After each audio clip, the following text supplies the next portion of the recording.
منصور بن اکرمہ نے ایک دستاویز لکھی کہ اس کو قید کر دیا جائے، پورے قبیلے کو قید کر دیا جائے، خواہ مسلمان ہیں یا کافر ہیں، کیونکہ آخرکار قبیلے والے نہیں روکتے۔ شیبہ ابی طالب جو تھا ایک گھاٹی ابو طالب کی، اس کے اندر بند کر دیا گیا، نہ کچھ دینا ہے نہ کچھ لینا ہے، نہ خوراک کا بندوبست ہے۔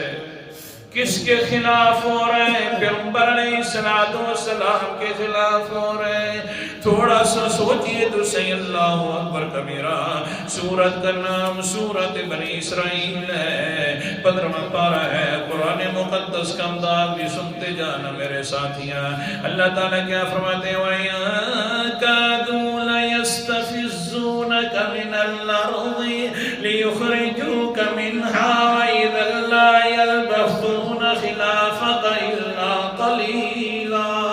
میرا پیغمبر اگر تجھے یہ اس طرح کر دیں گے کہ تجھے زمین پر بھی نہیں رہنے دیں گے تو میرا پیغمبر میں زمین بھی نہیں رہنے دوں گا، میں زمین پر ایک انسان بھی نہیں بچاؤں گا، نہ مجھے زمین کی ضرورت ہے۔ اگر تو نہیں ہو میرا سونا پیغمبر تو سن زمین دی ضرورت کوئی نہیں۔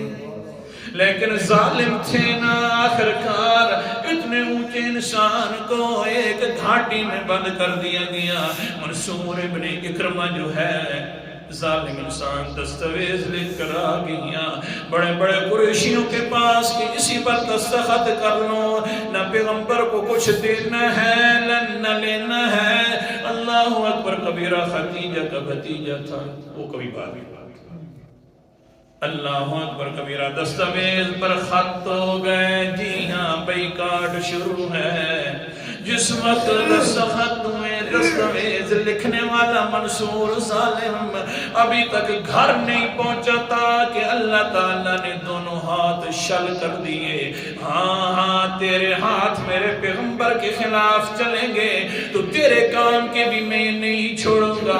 دونوں ہاتھ شل ہو گئے اور بعد میں کہا کرتا تھا، اور لوگوں مجھے اس ذات کی قسم ہے جس نے محمد کو نبی بنایا ہے، اگر میں یہ ہاتھ اپنے پیغمبر کے خلاف استعمال نہ کرتا بلکہ قرآن مقدس والی دعوت سنتا بھی صحیح عمل بھی کرتا تو جس طرح ابو بکر عثمان علی المرتضی حضرت عمر بڑے شان والے میں بھی شان پا جاتا ہے۔